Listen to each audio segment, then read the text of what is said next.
Okay, so this is the second of the, well, there's lots of prescribed proofs. We did cosine rule, we did sine rule. Yesterday we did the first of these identity rules that are prescribed. And this one today is kind of the last of the very heavy ones. And then there's a couple more after this that are a lot easier. So we have to prove that cos A minus B is equal to cos A cos B plus sine A sine B. That's supposed to be a B. So we have to start with a diagram, just like yesterday, and we're going to use a unit circle. Remember, the unit circle has a radius of 1. So I'll do my center there, O, do my x-axis, and I'm going to pick 2 points. The point Q and the point P. Now we'll call the angle that goes from our start of our x-axis all the way to this line. We'll call that angle A. Okay, that big angle A.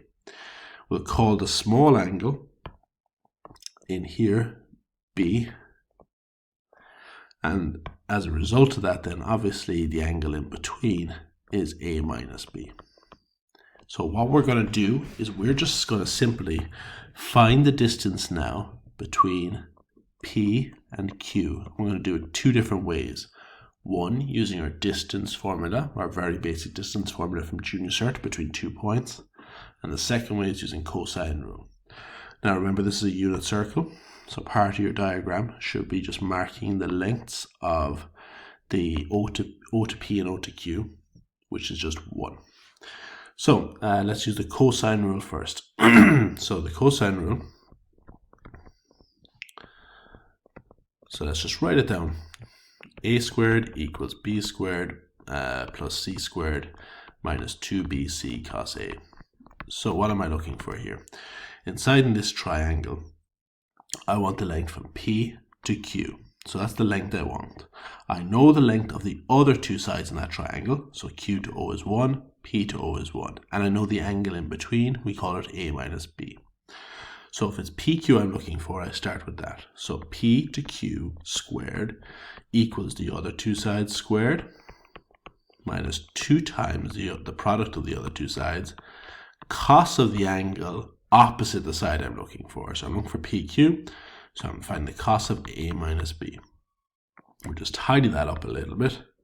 So PQ squared equals 2 minus 2 cos A minus B. Okay, now we're going to hold on to that because we're also going to find another equivalent of that now in a second.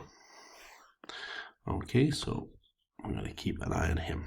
Now, there's another way to find the distance from P to Q. The distance from P to Q, we could also say, is the square root of x2 minus x1 to be squared plus y2 minus y1 to be squared, our basic formula from Junior Cert. But we need coordinates for that. Now remember from yesterday, in a unit circle, if we have the angle B here, then the coordinate of Q is just cos B sine B. Then if we've got the angle A here, that goes all the way to the line with P in it, then the coordinate for that is just cos A sine A. If you can't remember why those are the xy coordinates, have a look back. So this will do as our x1, y1 and our x2, y2. So let's plug that into our formula. So we got the distance from P to Q is equal to square root of x2 minus x1 to be squared. So that is cos A minus cos B to be squared plus sine A minus sine B to be squared. Now I want to make it look like my like this equation up here. So how do I get rid of a square root sign? I square both sides. So I know PQ squared will be equal to cos A minus cos B to be squared plus sine A minus sine B to be squared. Okay, so let's square those out. we get PQ squared equals cos squared A minus 2 cos A cos B plus cos squared B plus sine squared A minus 2 sine A sine B plus sine squared B. Okay, right, so having a look at what we have in there, remember from the top right of page 13, cos squared A plus sine squared A is 1. Okay. Zoom out, zoom out, zoom out, zoom out, zoom out. Okay, so let's look for any cos squareds plus sine squareds that we have. So I got PQ to be squared equals, well, I got cos squared A plus sine squared A there, so that's 1. And I've got cos squared B plus sine squared B there, so that's another 1. Okay, so I've dealt with those.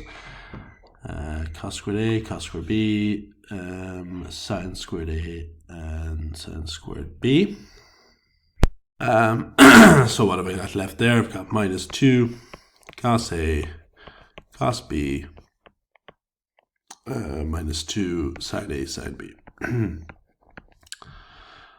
Sine B. Okay, so I'm going to tidy that up a little bit. So my 1 plus 1 is 2. Now, what's common here? I've got a minus 2 for both of them, so I'm going to factorize that out. So minus 2 times cos A, cos B, and I've taken the minus 2 out, so it's plus sine A, sine B. So all I did there was factorize out the minus 2. Okay, right, so here we go. So we got another formula for PQ squared. All right, well, we can let them equal to each other here now. So I've got a formula for PQ squared at the top and a formula for PQ squared, so they can be equal to each other. Let's keep an eye on what we want. We want cos A minus B on the left, and we want this on the right. So my first one is PQ squared, that is 2 minus 2 cos A minus B, and that must be equal to the second PQ squared, which is equal to 2 minus 2 times cos A cos B plus sine A sine B. All right, so let's get that cos A minus B is what we need on the left. So I'm going to bring this 2 over, and it'll become minus 2, which means these guys will cancel. So I'm left with minus 2 cos A minus B equals minus 2 cos A cos B plus sine A sine B. What can we cancel off both sides, or what can we divide both sides by? We can divide both sides by minus 2. And that leaves me with cos A minus B equals cos A cos B plus sine A sine B.